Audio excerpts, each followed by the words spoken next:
Alright, so this Backlash, pay-per-view, PLE, whatever you want to call it, is basically, I was like, so it seemed like a little like dope little small house show.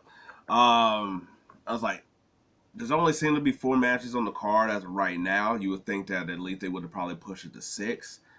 Um, and maybe that changes by time, SmackDown comes around and rolls around. But uh, but it seemed like it's going to be a short, small pay per view, and also one that seems to be pretty much right by the book.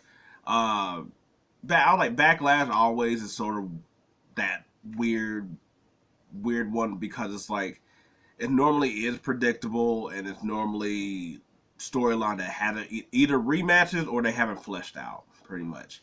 And this one sort of really isn't any different, because I was like they crammed a lot of basically like you had the WrestleMania that lingered for about like a week or and a half. You had the draft that also was about like a week's worth of time. So you haven't really had that much time of stuff. Uh, so I was like for instance, I was like first match or whatever. I was like, I don't know what the lead would be, but I was like Jay Uso and Damian Priest. There hadn't really been any build to it to give any case to not only that Jay would win, but also that it matters. Don't get me wrong, there've been like funny stuff and you got to see Damian Priest and how he's acting with Judgment Day, but that doesn't necessarily impact the story of this match itself. I was like, Damian Priest is going to win just because I was like, this is not who Damian Priest is going to lose to.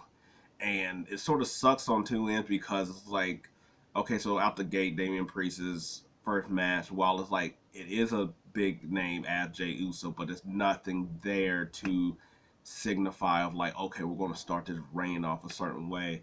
Also, it sucks too because it's like, main event Jey Uso is, now that I think it's like his third chance at a title, sort of singles title. And but I was like, he also had been winning really a lot anyway, so it's kind of like, but he is in that vortex of that main event picture. I just don't see him getting one of these titles anytime soon. I was like, so it sort of sucks of that. Like it's like he is because I like the people love him. They're giving him the stories. I was like he's involved in a lot of stuff, so he does have the main event aura, even if he's not getting the main event type of like booking and push in a way that's like whereas like even in his loss, we are still like yo, that's still a guy that go to get a title. Whereas like he really feels like okay, U.S. Intercontinental Championship is really still like what he's going to end up getting sometime this year, more so. So it's like it's going to be sort of a where I concluded because I was like this, yeah, like I said, this isn't especially with like Drew and that whole thing that's been brewing for like since last year in WrestleMania. I was like, then you got that storyline along with the CM Punk stuff.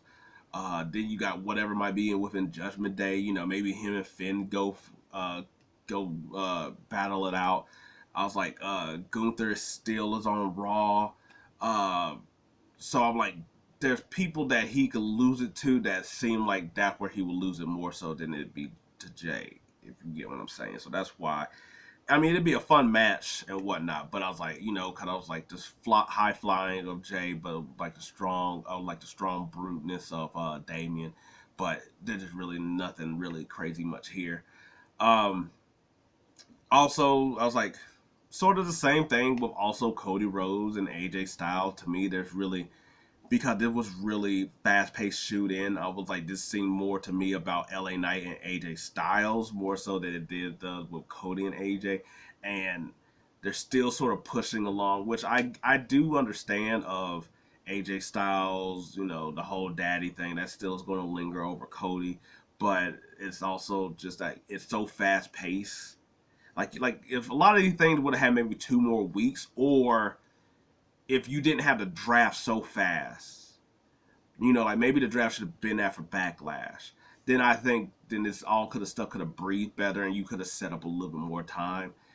Maybe didn't happen backlash so quickly, or one of those things had to happen. But I was like, nothing here either. I was like, Cody hasn't really. I was like, I mean, he had a match against Carmelo, but there hadn't really been anything here either. I was like, because this has also just been a fast paced, boom, get it in kind of thing. I was like, I don't know how this match is going to go, just because with these two, it's like one of them things that sort of is like, okay, we're like, okay, the story isn't there, but because of the two competitors, it's going to be a really good match. But sometimes that also leads to this downfall of, like, because we have these two people here, that they don't deliver here, or if they continue with their with this storyline, that they don't go all out here, and then it's like the next match that's good or something like that. So I was like, sometimes in a lot of these cases where it's like story not there, so we got the two competitors are like, they're going to give us a good match.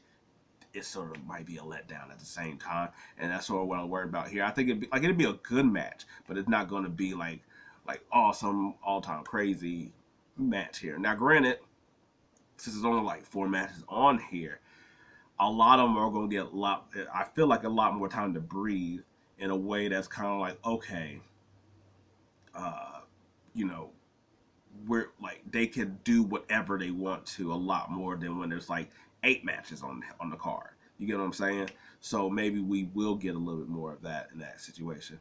Um, I was like, oh, yeah, I was like, same thing with the titles aren't going to switch over in this one either. Cody's going to win. This is not. I was like, this is going to be something that it gets prolonged. I was like, I could see Cody Rhodes and LA Knight in the next one, and then or a triple threat later on, or something like that. That's how this was set up and going. There's nobody really on SmackDown either that I can see right now. Anyway, so I was like, to me, this is brewing to an eventual triple threat at some point, maybe like a pay per view or later on. Cause I was like, to me, I was like, LA and AJ are 1-on-1, with one of them getting the title shot. So then we have Bianca Belair, Jade Cargill versus Kabuki Warriors. I think this one is also another foregone conclusion that it's going to be Bianca and Jade. While this had been something that has been brewing, before WrestleMania to now, so they got a little bit more of a storyline here.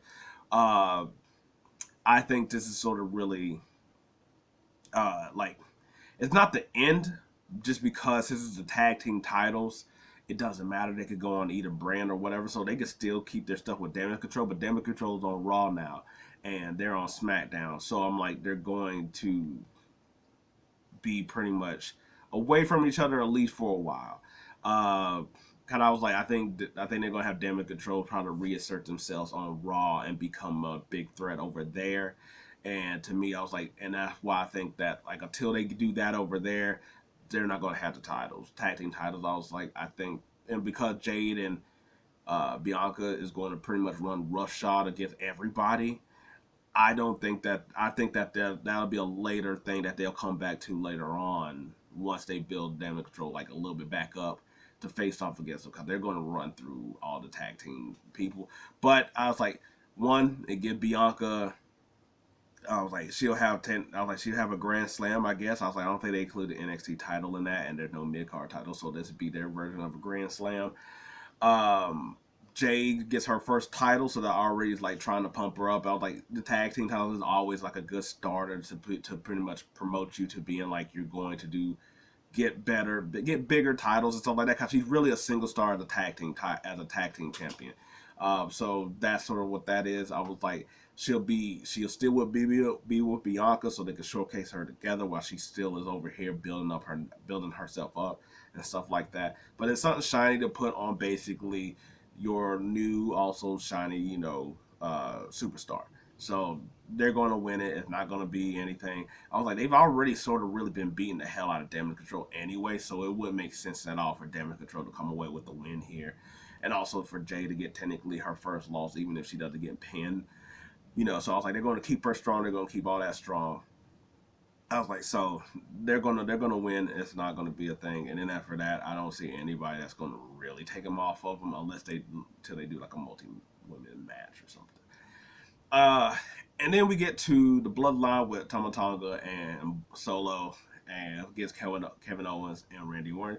Once again, they're not going to win. It's going to be the bloodline.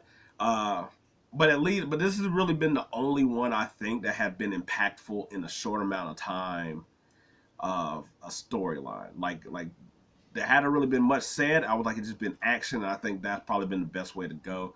But it's nothing. But I was like, but this has probably been the best one they've done, considering that it's that's like they came out the gate. They didn't do any WrestleMania stuff with them. It came out the gate pretty much with the bloodline stuff. I was like, they beat the hell out of Kevin Owens. I was like, they got Randy Orton involved. And I was like, Randy Orton, Kevin Owens, or somebody that can also take losses because they just got they're at that level of superstar status. I was like, Tama Tonga is not going to get a loss because of like one. It's like so almost like the same thing with Cargill, where it's like you don't want to give your new star like a loser streak. Also, the way he's presented as a menace, and he's presented as like this crazy unhinged type of dude that's willing to do whatever. And I was like, the only way that it would be okay for him to get a loss is if he just go crazy and DQs himself. That's the only way that he could really get a loss. If it's something like that. Other than that, he's not going to. I was like, they're not going to lose. Also, I was like, Solo hadn't won in forever, but this is technically a new version of Solo. So I was like, one, you already want him to be a threat as well. He's the head of the bloodline right now. And also it will throw away that whole he's 0-34 or whatever that basically been happening since John Cena. I was like, so they're going to get the win. I was like, they're going to have their reign of dominance over SmackDown. This is probably going to last a little bit longer. We'll see who else gets all involved here as well too.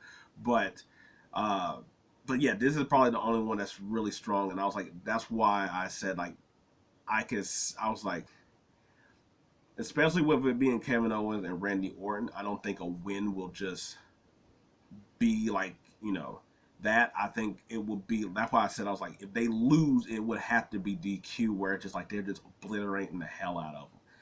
That's the only way. That's because I was like, that at least makes a statement that's like, okay, they lost, but they left these two basically on the ground, can't move. Then just to me, an overall victory where just like they won, I was like, I don't feel like that would be as satisfying if they just like, if it's like 1, 2, 3 win. Um, Also too, I was like, this being Tonga's like first like actual WWE match, we're gonna see how he does, and I was like, well, that's why he's not gonna lose. But that's why also I could see it being like a DQ thing where it's just like, cause we don't really know how those two really have like been in like I don't know. I don't think it's going to main event, but I was like, because I was like, they're bloodline, but they're not the bloodline or whatever. So I could see them also taking that route as well too. But no, I was like, but yeah, if this, I was like, yeah, no, this is a foregone conclusion of all the matches. I was like, um, and there's also Tiffany Stratton, Naomi, and Bailey. I was like, it's going to be Bailey. Uh, I I was like, I'm pretty sure that it'd probably be Naomi taking the pin, just because I was like Tiffany Stratton. I was like, uh, I don't think they'll let her get the loss here to pay per view. I was like, unfortunately, it's going to be Naomi, who's basically done had a couple losses here as well too. This is also one that had at least been brewing past, like before WrestleMania as well. Um, so I was like, I could see pretty much that. I was like that. This has actually been like a pretty good build or whatever like that. That this is not one of the ones of the weaker side. I was like they continued it. I was like they've been continuing for weeks. They continued it during the draft as well too. But yeah, so I was like Bailey's gonna get it. It's too quick to take the title off her. I was like Tiffany is while I was like she might get it at some point. I was like this is not her time here. And but unfortunately at the same time because of that, because of the star that Tiffany is or whatever, or going to be, I was like Naomi is the one that's going to end up having to take the downfall or the pin in this situation of this match. I was like, it should be a good match. I was like, everybody pretty much got good chemistry and whatnot. Uh, and uh, I was like, I guess I'm wondering because I'm like, I wonder if Tiffany will get cheered in the same way she sort of got at Australia. Just I was like, I mean, just because she's like in a different spot, I was like, she might get it than if she was here over here in America and stuff like that. But yeah, no. I was like, this was also just a pretty easy one to tell what it is. I was like, just gonna go out and find a simple match. But anyway, yeah. So on top of that, I guess it's a little bit too early to do Chad and Sammy. Maybe they do that on some. I like Becky just won her champ. I was like,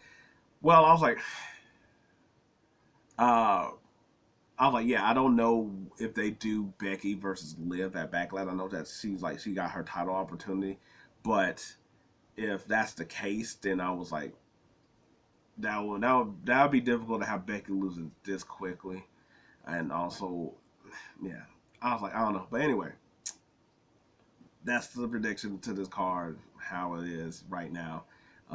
If there's any other changes, we'll see how that goes. But until then, Backlash.